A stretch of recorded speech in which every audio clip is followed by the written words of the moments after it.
Hi, you guys. So you might have noticed that I have, if you are subscribed to my academia page, you might have noticed that I updated this chart a couple of times. It's because as I was going through it yesterday, I noticed some things where I could add clarity, some places where I could add clarity, and one thing I had wrong. Like over here in the chart of Jesus's age, for some reason right here, instead of where it should have said 2 years, it said 3 years.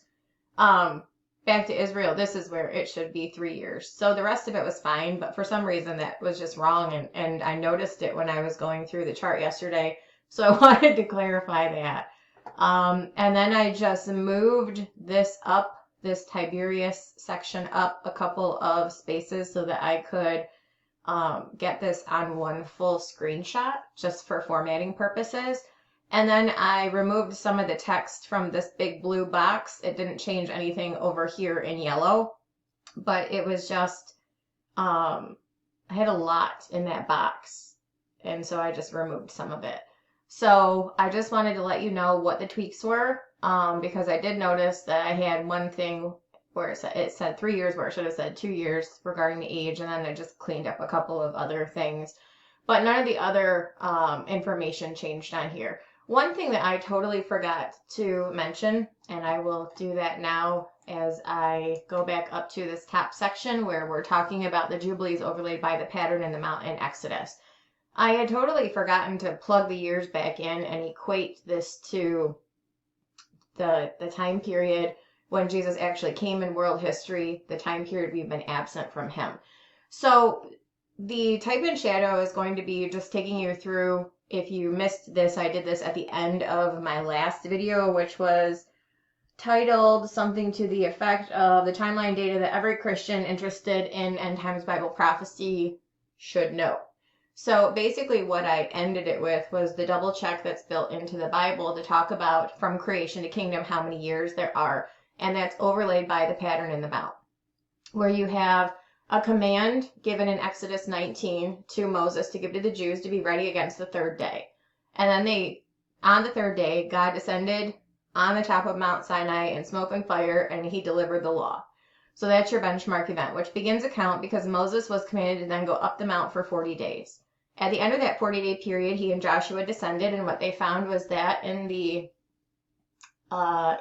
meantime, between the time he had left Israel and when he returned, Israel thought that God and Moses had left them, and they asked Aaron to fashion a golden calf, and they were returning to their celebration of worship of the gods of Egypt, where the Lord had just delivered them out of.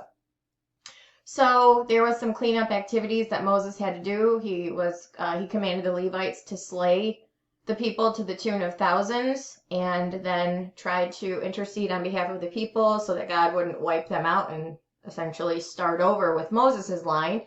And God said, no, we'll give you a do-over. So back up the mount for 40 days, after which time when Moses descended, his face was shining from having been in the presence of the Lord. This is the tail end of Exodus 34, so much so that the people couldn't look on him without his face covered by a veil.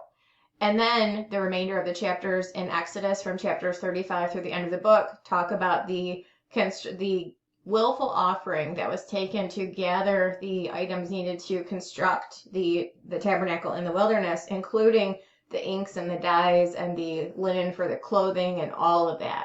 And then this last period of 40 relates to the number of years that they wandered in the wilderness until such a time as they entered into their promised land. Joshua 4:19, on the 10th day of the first month, they came up out of the Jordan and camped in Gilgal on the east border of Jericho. 4 days later, they celebrated the Passover, and the manna from heaven ceased that God had been providing them during their time in the wilderness. Then there was a 7-year conquest for the land of Canaan, after which the land rested from war, and the lots were parceled to the tribes at the end of the book of Joshua. So from Exodus 19 all the way through the book of Joshua, you have a precise overlay of world history in type and shadow based on the giving of the law. Now, in the entrance into the promised land, which, if you go to Ezekiel's end times vision, which is linked to the opening of seal 1 and the commencement of Daniel's 70th week, which is why the Jubilee pattern is necessary to know if you want to know when things are going to begin occurring again. But But the opening of seal 1 is linked to the measuring for and the reconstruction of Ezekiel's temple, which is pinpointed to the 10th day of the first month, the Jubilee year, which in the context of Daniel's vision, the outstanding week of years, is going to be the 70th Jubilee. So I discussed all of that in the last video. If you have any questions, do not ask them in comments. Refer to the other video, and then if you still have questions, then ask them, please. But I went for 2 hours talking about all of the data points that are that I built into my study and gave them to you, walking you through them very incrementally and slowly to make sure that it was comprehensive. When you go back to this timeline and you actually plug the years of world history back in, what you'll see here from 34 BC to 16 AD is the transition from BC to AD, and I always break that out so that you can see that I did not include a year 0 because the Gregorian calendar, which these years reflect, does not have a year 0. So I made sure to account for that and to show you that I account for that not being present. So this is the transition from BC to AD. Now, what you'll notice is correlated to this second period of 40, when Moses came down the mountain, his face was shining like the sun from having been in the presence of God. Between the Jubilee year of 16 AD and 65 AD was the ministry of Christ, which included the Transfiguration, which is when pre-cross and pre-resurrection, Jesus was transfigured, where he shone, his face shone as lightning, and Moses and Elijah appeared with him. Now, you could say that Moses, having been in the presence of God and his face shining like the sun, was a preview of the transfiguration of Christ, or you could say it was a preview of the glorification of Christ, because that would have occurred in the same time period also in actual world history after the ministry of Jesus.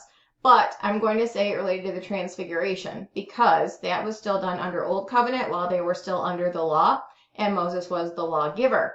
Jesus, when he appeared with Moses and Elijah in the Transfiguration, was a demonstration of him being the ultimate lawgiver and ultimate prophet, the final of both, rather, if you will.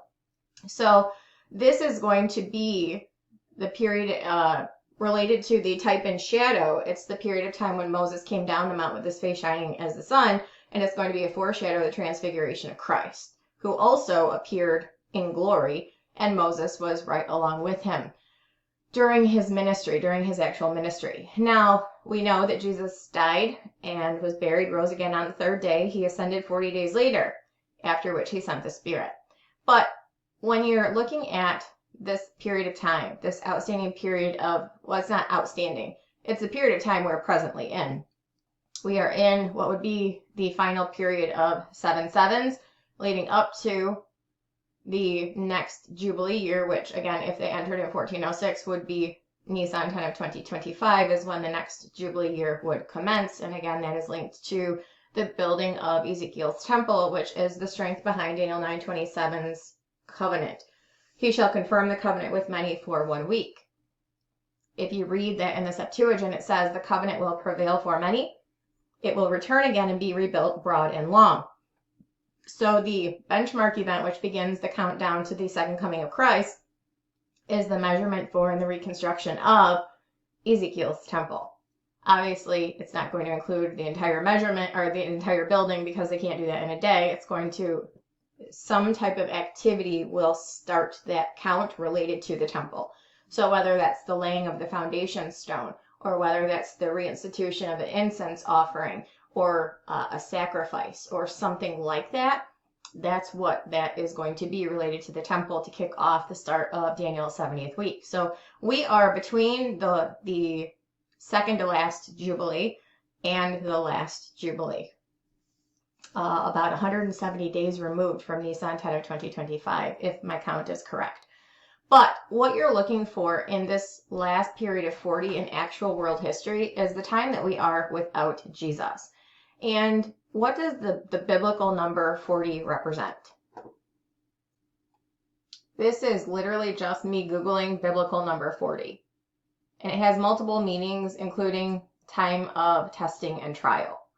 So when you return to what this actually meant for Israel, it was a time of trial and testing in the wilderness where the men of age died. But this was literally a time of testing and trial. So if you use that as the type and shadow relating to Israel, and you overlay that with the period of time that we are without Christ, from his ascension to his return to get the church, to remove the spiritual temple, essentially you're looking at a period of 40 Jubilees, which constitutes the building of the spiritual temple, from the time that Jesus laid his life down on the cross as the chief cornerstone and began to build us up as lively stones, that spiritual house unto God, until such a time as said spiritual temple is removed, is a period of 40, associated with a time of trial or testing. This is specifically what Jesus was referring to, in my opinion, when he said in John 16:33 the following. And of course I don't have it open, so let me get it open. These things I have spoken unto you, that in me ye might have peace. In the world ye shall have tribulation, but be of good cheer, I have overcome the world. And when you look at the preceding verses to that, it says, Behold, the hour cometh, yea, is now, that ye shall be scattered, every man to his own, and shall leave me alone, and yet I am not alone, because the Father is with me. In this world ye shall have tribulation, be of good cheer, I have overcome the world. And this is the chapter, one of the chapters in which he was prophesying of the giving of the Comforter, talking about how he would be gone. When the Spirit would come, he would guide us into truth, and things like that. So he was prophesying very specifically about the time he would no longer be with us, but he would send the Comforter to be with us, and talking about his overcoming of the world. This is a period of 40 that relates to our time of trial, of tribulation, which means without our Savior. So this is one of the reasons why I really, really thank the Lord for showing me this type and shadow. Known about it for a long time and talked about it not too frequently, because I'm not so much a type and shadow type person. I like direct language, linking direct language to the text, in the mouth of 2 or 3 witnesses, let every word be established. But in this case, I absolutely adore this type and shadow, because this tells us not only can we ascertain correctly from creation to kingdom how many years there are, but we can also find relevant information about what Jesus was talking about. Our time without him is linked to the biblical 40, which is a time of trial or testing. And that means that from his ascension, specifically from the cross, where he laid his life down in payment for sins, he became the chief cornerstone of the spiritual temple, began to build up said spiritual temple with us, who are the lively stones who comprise the spiritual house. From that event to the removal of the spiritual temple, and to the time where we will no longer be without our Savior. This is specifically what Paul prophesied in 1 Thessalonians 4. And so shall ye ever be with the Lord, is a period of 40. So when people ask me, out of their own doubt and hesitation and things like that, which I understand, I totally understand, but we are intended to know precisely when these things are supposed to occur. We are supposed to understand his plans for us, and that includes the timeline of said plans for us, which is why I adore this type and shadow, because what can you say about it other than, yeah, that's exactly from the command to be ready against the 3rd day to the time when the lots will be parceled to the tribes in the kingdom. This is a precise overlay of world history demonstrated by the Jubilees.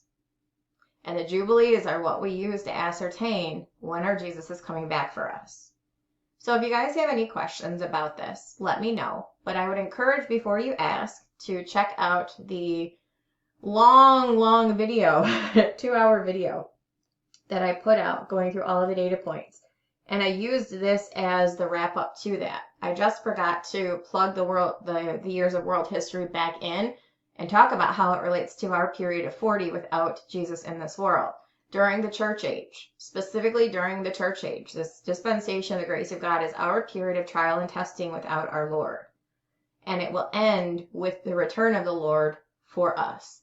And then there will be a 7-year conquest for the land of Canaan, after which the land will rest from war and the lots will once again be parceled to the tribes in the kingdom.